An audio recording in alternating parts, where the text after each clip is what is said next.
proposing that Nairobi County status should be removed. Now that you have a feel of Nairobi County, do you think it's worth moving that direction, or you still feel that Nairobi should remain a county? Thank you. We want to do serious infrastructural interventions in this city to make it the world-class capital it should be. Because we'll talk about flooding, about drainage, about BRT, about mass transit. Unless you get 200, 300 billion at a go, then the governor is a glorified cashier, paying salaries, and collecting garbage, which is not even efficient, if you do it in that way. And so I would want to invite the Senate, and even through our committee in COG of Budget and Finance, to actually have a critical analysis of subnational financing, because it would not work the way we're going. We have put in place certain measures, which I'm very happy to report on today. And these measures have led us to raising the highest amount of revenue in the history of devolution at 12.8, which is the current report that is being looked at. We've used the same even for our water company. Senator Osoti's committee will be looking into that, because we made them go beyond the ceiling they had of 8 billion, and they raised 10.5 billion Nairobi Water, which is more than many counties raised. Actually, possibly 10 to 13 counties combined, in terms of collections, reducing non-revenue water. How we've done that, if you allow me to go into the specific examples. Governor, I appreciate that, and actually my query was over and above the 12 billions, the 10.5 billions. Yeah. From Onkara, you expect to get how much? Around 20 billion. Around 20 now that it's been reviewed. We are all in consensus that you cannot develop and run Nairobi with 20 billion plus 12 billion plus another 10 billion. It is insufficient. And of course, which are the 10 billion? The one from Nairobi Water?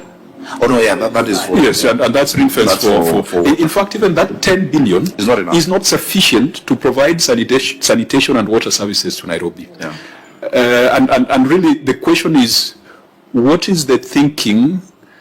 Because the Urban Areas and Cities Act requires that there should be specific financing for cities. But it does not come through DORA. You have to go and negotiate a meal before Treasury. I don't know who you've been talking to acquire the additional 4 billion. Why can't we institutionalize that conversation so that it is not a begging mission by the governor of Nairobi to the national government? How can we help you to institutionalize it and to ring-fence it? Because the money you have is not enough. Chair and Governor, you can take this together. There's something Senator Cherargei said about your friendships.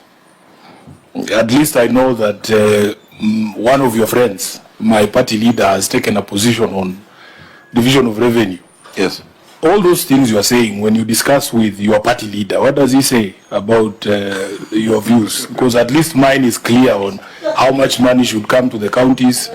I just want to know, what does he say about some of the things you're saying? And number two, we have had a conversation in this city about the money that is owed by national government institutions through unpaid rates to the Nairobi City County. Again, I want to understand, when you have those conversations with your party leader, who's the head of state, what is his position on these things? Or should we wait until your other friend becomes the head of state so that these things can be done? I thought we were keen on institutionalizing the conversations rather than basing it on friendship. It's about the head of the African states. On a more substantive issue, Governor has alluded to that in the history of devolution, I don't know whether within Nairobi City County or across the country, he has collected at 12.8 billion. Yes. In comparison to what? Because, when he says what is the target and the revenue potential, I don't know whether Dahir, you can tell us what is the revenue potential, or Salatu is here, the revenue potential of Nairobi City County, because what governor is collecting of 12.8 billion is that the auditor does not have the view of the system in itself. and maybe governor can be gracious as he is today and smiley today, is that he should tell us how much under Nairobi Metropolitan Services, and he cannot run away from this because he was the area senator, and then how much were they collecting comparison to 12.8 billion that we are talking about? Thank you, Chair. Yeah, and I think, Governor, it's also fair when you congratulate yourself on 12.8.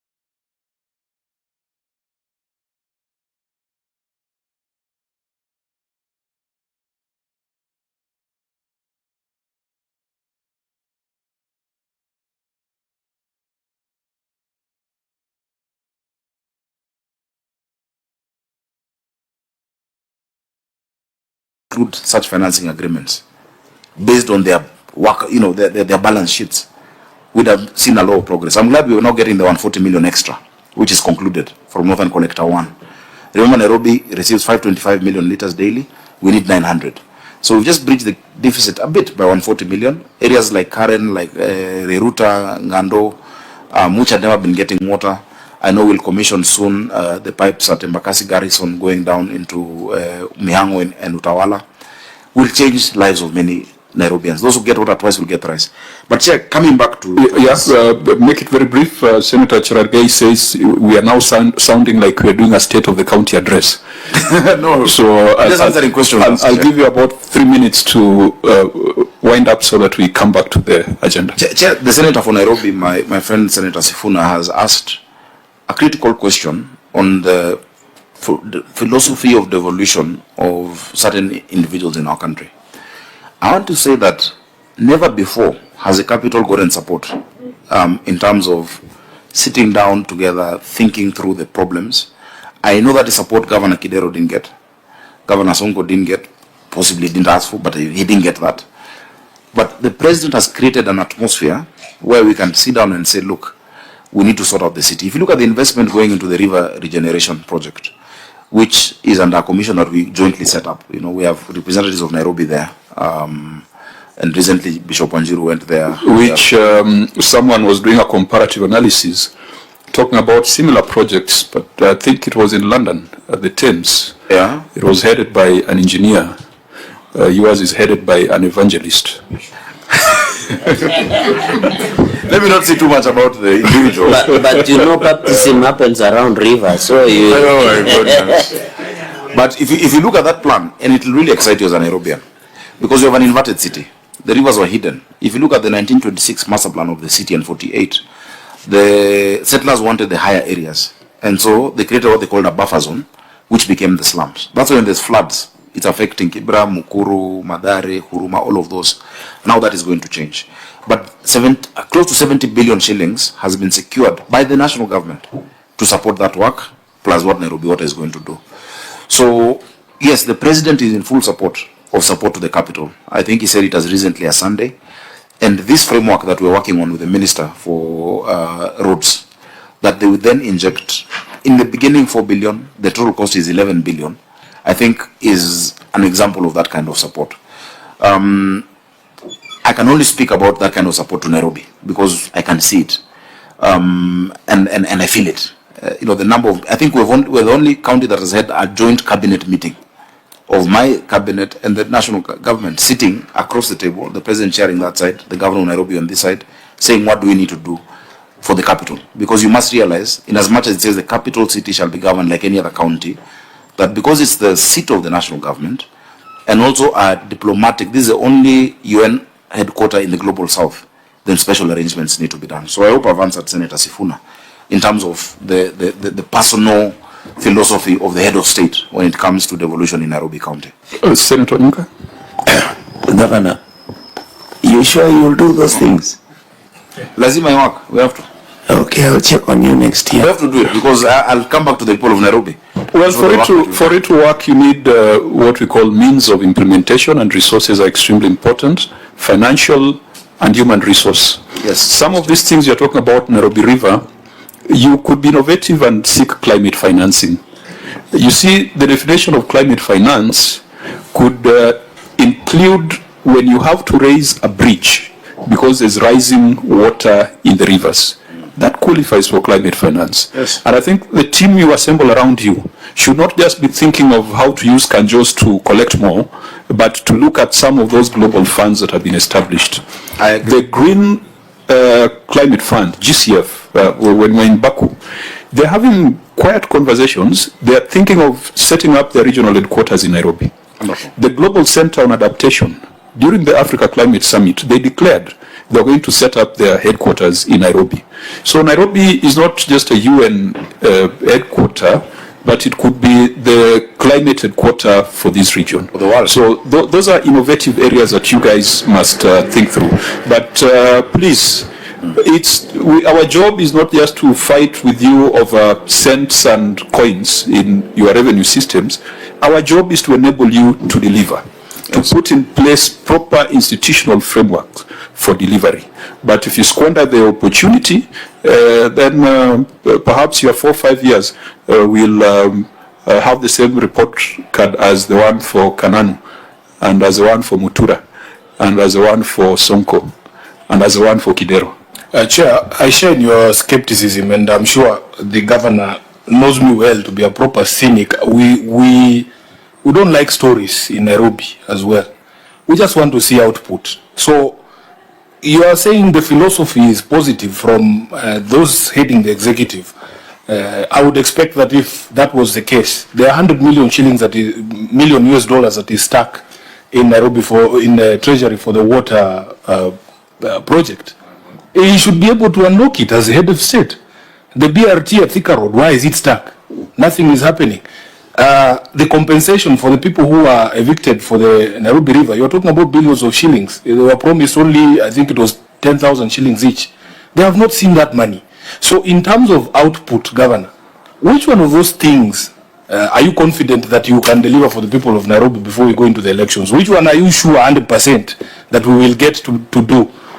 Can you at least promise us that that boulevard you are promising us along the river will be done before we go into the next elections? Because my job will be to remind you. And I know you're good at reminding me. Maybe Senator Cherargei, so that the governor responds and we move on. Well, the governor has a good vision. Also, it is important that apart from river regeneration, the issue of infrastructure, there was a small matter of Wakulima market that he went ahead and gave problems to my friend then. So what are you doing about it? Because we saw a number of traders didn't want to be relocated to some Kangundo or somewhere. They wanted to be within CBD. And you know, and they are now back on the road. And Senator Sifuna would want to have fresh mboga for his ugalai when he's having ugali within the CBD, because we don't want him to be traveling far outside the CBD. What are you doing about it?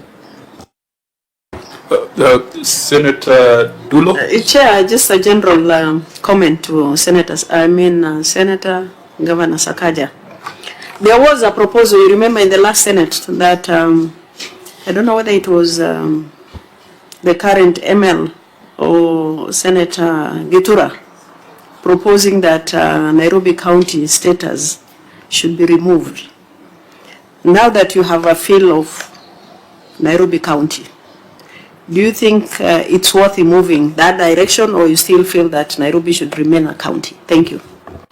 Chair, devolution is the greatest gift given to this country by the 2010 Constitution. 10% of our population is in Nairobi.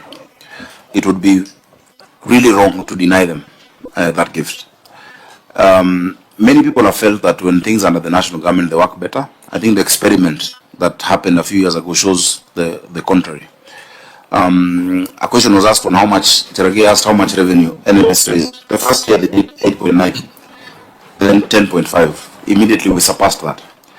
Despite them having the military, the guns, even the bombs, we were able to raise more without fighting the people, without even introducing a new revenue raising measure in this past financial year, but in digitizing fully, all our revenue streams are digitized, and making sure there's compliance and convenience. You know, somebody wants to pay for their single business, unified business permit from their shop in Kayole and print it for themselves and have an e-verification.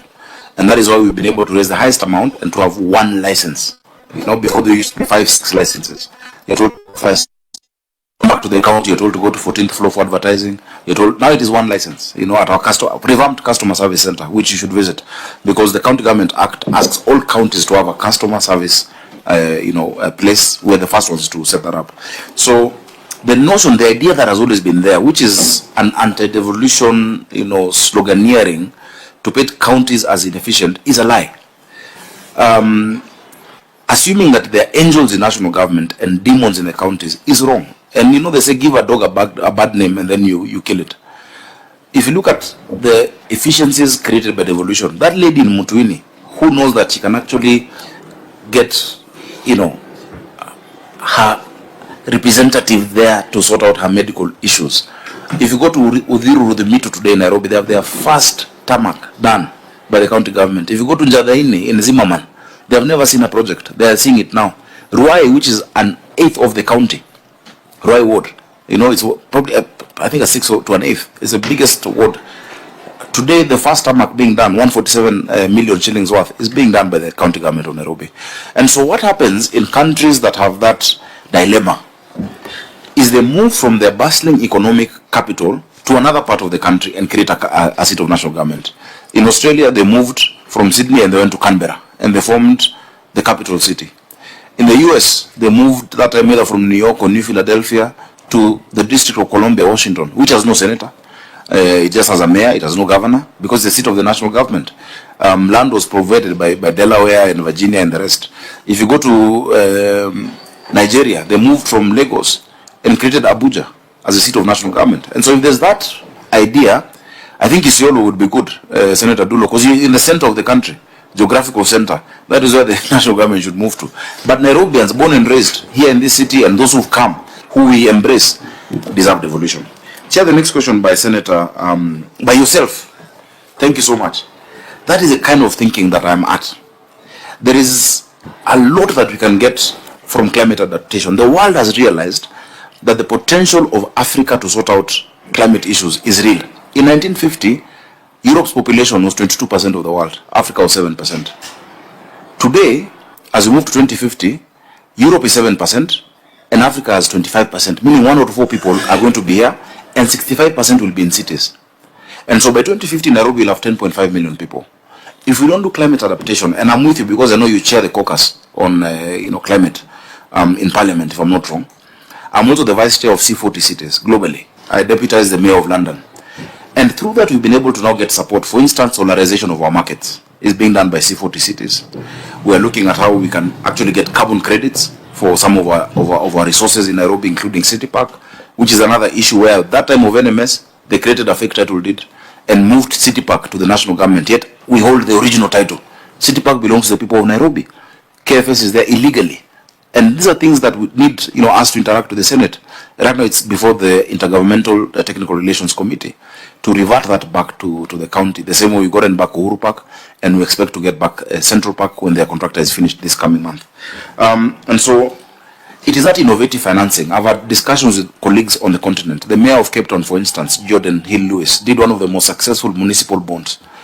We have the template to do it. We did an analysis of a green bond by FSD Africa, that what Nairobi can get. If you just remove that limitation in PFM regulations that pegs it on a percentage of on-source revenue, it cannot be a percentage of that. It must be how much in 10 years you'll get for sure, front-loading it, so that you can do that heavy infrastructural work, Chair. I think the final one was from Senator Gerard Gay about Wakulima market. And I'm sorry for whoever your friend you're referring to, I don't know, who ran into some headwinds. Chair, one of the things we said we will do is create order in this city, because the city needs order. We're building 20 markets. The markets that have excess people will have to work within their limits. It is true at that point, the political atmosphere had been muddied because we had agreed with the market traders. Someone was saying they introduced me to these people. The chairman of Wakulima Market is called Tony. He was my youth leader in TNA when I was the chairman. Yeah, we know these people. We speak to them. They want those efficiencies. Remember, less than 2 years ago, 52 women were killed in Londiani because of selling on the road. They were killed. Do we wait for an accident in Nairobi for us to relocate them? Yet we've completed a market somewhere for wholesale. So we had agreed, and we will continue with that plan. And it is not to move the market. You know, it was really expressed badly by, friends of Cherargei, as is claimed. We're not moving any market. The capacity of Wakulima was 97 trucks for wholesale. The 90th truck will go to Kangundo Road. The capacity of the traders was around, and today you'll find 300 trucks. The capacity for traders was less than 1,000. The 1,000 and first will go to Kangundo Road. We're building another market. We're redoing Toy Market. Mutwini Market right now, if you go, is moving very fast. And it is right on a bypass. Governor, just on that line, even as we sit here today, the traders who are trading outside Wakulima Market on the street, they are there now. I've seen it with my own eyes today. Yeah, and we'll So what was the fuss all about? I mean, because the impression you gave us is that you had agreements with the traders to move to Kangundo Road. Why are they still there? It's not the same traders. It's hawkers. So then what is the point of moving one person only to be replaced by another? You have to keep doing it. You know, on theory, Senator, it's good to say we've moved them. Every single day is an enforcement day. Every single day. So I work. It must work. It is not That's my work. It must. But it's not working yet. It's not working yet. It is working to a great extent, and I will show you. So maybe look at the level of honorable senators. How many have you relocated from Wakulima Market to Kangundo? So that, as you say, the people who are selling outside are hawkers. They are hawkers. How many have you relocated? And it's good you know the chair of Toy and the Wakulima Market, Tony. I think it would be beneficial for the actual committee to look into those details. Which actual committee? You have a committee on trade, don't you? Governor, you have been very generous with information on other matters. When it comes to this, you think it should be handled by another committee? I don't think that's being fair. No, and I'll give you the information. My apologies. My apologies, Chair. If you look at the turnover of different people who, and you know, they're eking out a living. Chair, in the last 2 years, they have not been running battles in this city as used to be. You remember, you'd hear stories of hawkers being stabbed with pliers, fighting with the city. You've not had it in 2 years. You've not had a strike of matatus in 2 years because of our continuous engagement with them. And so at times, even if it might, sometimes, have a week of calm and they come back, there's a way we engage them pragmatically and then move them in a humane way. If we took the option of now putting armed police there and start beating up people, it will not work. So, yes, there could be days when traders show up, we engage them. You'll find 2 days where it is clean. Eventually, it has to settle. More markets. Right now, the discussion with them is about Mwariro. Yeah? And they've come to us as recently as last week through my CEC. That's why I'm saying a committee would go deeper into it because we're discussing the audit. Through my CEC of just allow me to finish. Yeah. Through the CEC of markets, asking that yes, if you can give us space outside the market, the parking area at Mwariro, then we'd be happy to move from there. We want them then, okay, we agree, maybe for some of you, Kangundo is too far, come to Mwariro. It's a continuous engagement. It is not black and white, start and stop. Theoretically it is, but practically when you're actually in there, it doesn't work. We started off very well. It's like a visit to the doctors, and you need to be very clear about your symptoms so that we know what you're suffering from and prescribe the proper medicine. But now if you start to confuse us on the actual state of affairs in some of these areas, we don't know how to help. Are you sure that none of the people who was relocated from Wakulima is back there? You are saying those are new people. I can say that very confidently. I can say that quite confidently. Yeah. Because you see even the vehicles have registration numbers. It's not the vehicles. The overriding, and I even supported you on that. We don't want what happened in Londiani to happen at Wakulima. They're on the road even if we left this room and went there with you now. But you cannot say they are new people. I know some of those traders. Then convince them to go. If you know, say help us. Let's work together. On the day I sit there, Governor, I will have the persuasive powers to move them. But you cannot ascribe. You cannot ascribe work that has been assigned to you constitutionally to your senator. Let me bring this to this session to a close so that we move to the next one. Yeah. But it is our view that just by looking at financial statements is not sufficient oversight over Nairobi. Yes. And just as the way we are saying, we need to have different arrangements for cities in everything. Even in we cannot take the approach I take for oversight of Homa Bay cannot be the same approach I take for Nairobi.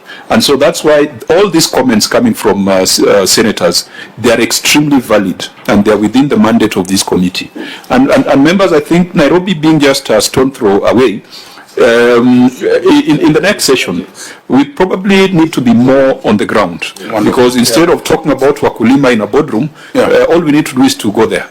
Instead of talking about the rivers, all we need is to go there. Chair, I have a personal frustration in this committee where I feel that Nairobi doesn't appear as often as other governors. I've seen some governors here more than enough times. And the reason why all these issues build up is because I don't feel like we have enough sessions with Nairobi. So even from your chair, I think you need to give us more time with the Nairobi County government. And lastly, just because he has brought up markets, there was an issue, Governor, we raised with you about Kahawa West Market, where your people allowed stalls to be built outside the gate of the market. And you had given us an assurance that those stalls will be removed. Have those stalls been removed? No. And they won't be removed, Senator. What we found when we looked into it, there had been extensive public participation with the people of the market, and there's new construction going on. What they've agreed to do is to do differentiation of what is sold at the stalls, so that you don't have the same product in the market being sold outside the store. And I'll be very happy to furnish you with the public participation report there. I understand, I know you went there, I know the issues I know the chair of that market and the MCA and whatnot, but they'd actually done that participation, because I looked into it. I really, just like every other ward, it's a ward very close to my heart, and I've looked into it. Pragmatically, we don't have enough trading spaces for all our people. Even with the new construction, which is going on right now, if you go to see, that even won't be enough. So long as there's differentiation, because you don't want people selling outside the market what is inside the market. No one will go inside the market, and so you'll kill your own market where you're putting money to. So work with me to make sure that we do that differentiation properly. So I'll be happy to see the report. If you are telling me that the traders inside agreed to that, I'll be happy to see that report. Well, we'll share that. Yeah, I think Nairobi is a complex organization. You are thinking about hawkers, you're thinking about markets, you're thinking about green bonds, you're thinking about BRT, no matter water. So you went for the job, you left us here in Parliament. We will put you under pressure to perform. I work best like that. And Chair, I think the Senator of Nairobi is correct, and yourself. A lot of the things, you've asked which of these projects will you do, which ones can you do. When we go together to a house in Ngando that has never received water, and you open the tap, that is audit. If we go together to Kiumbuini in Westlands and talk to a child who's never, been to school every day of the week because of hunger, and now they're eating every day. We're feeding 316,000 children daily at 5 shillings. That is audit. It look better than the documents if we go out there to see what this revenue we're raising and that we've increased is doing on the ground. So I'm very happy and open to that.